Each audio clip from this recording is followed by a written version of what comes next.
রাজ চক্রবর্তী। হ্যাঁ, রাজ চক্রবর্তী সেই film director যার জন্য বাংলার মানুষ একদিন দিওয়ানা ছিল। আজকে লোকে তার গায়ে কাদা ছুটছে। কেন?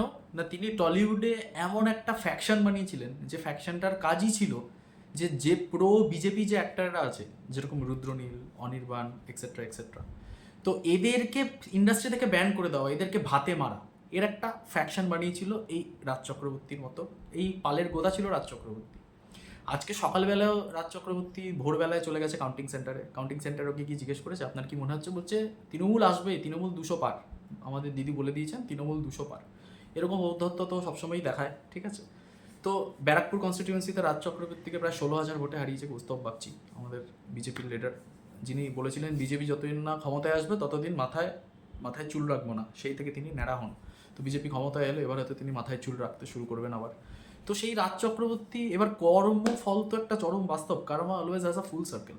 তো এই রাজ চক্রবর্তীর মতো যে সমস্ত অ্যাক্টাররা, তারা টলিউডের কত ভালো জ্ঞানীগুণী অ্যাক্টাররা, তাদেরকে কিন্তু কমপ্লিটলি ব্যান করে দিয়েছিল। তাদের কোনো কাজ করতে পারতো না, তাদের রীতিমতো ভাতে মারার মতো অবস্থা।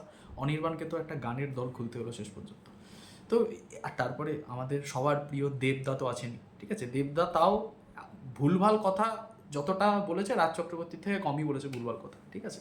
এবার এদেরও তো কিছু করার ছিল না, এরাও যদি দিদিকে সাপোর্ট না করতো, তাহলে এদেরও তো ভাত কাপড়ের অভাব হয়ে যেত না।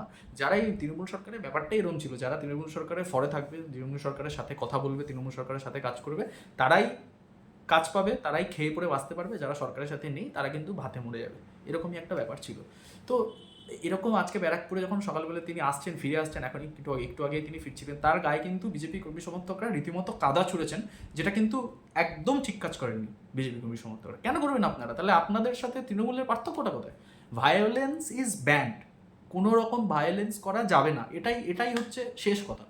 তো আপনারাও যদি এরকম করেন, আপনারা দেখুন ওদেরকে আপনারা ওদেরকে চেনেন, অবভিয়াসলি ওদেরকে চেনেন যারা আপনাদের সাথে এরকম করেছে।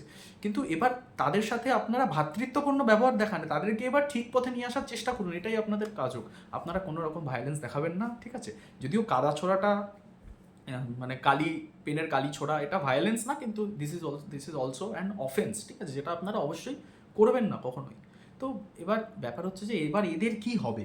আমার প্রশ্ন এটাই, যে যারা এতদিন তৃণমূল তৃণমূল করে এত মানুষের ক্ষতি করেছে, অন্য মানুষদের ক্ষতি করেছে, কেন ভাই তুমি নিজে ভালো থাকো, সবাইকে ভালো থাকতে দাও। তুমি একজনের পেটে কেন লাথি মারবে? তুমি একজনের ভাত কাপড়ের কেন লাথি মারবে? এটাই আমি বুঝতে চাইছি না।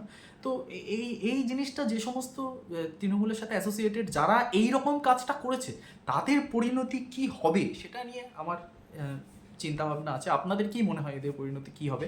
অবশ্যই আমাকে জানাবেন। আমি প্রদীপ্ত, খবর ও কথা চ্যানেলে আপনাদের সবাইকে একটা ছোট্ট প্রতিবেদন করে শোনালাম। প্রত্যেক দিনের খবর নিয়মিত পেতে সাবস্ক্রাইব করুন আমাদের চ্যানেলটিকে। নমস্কার।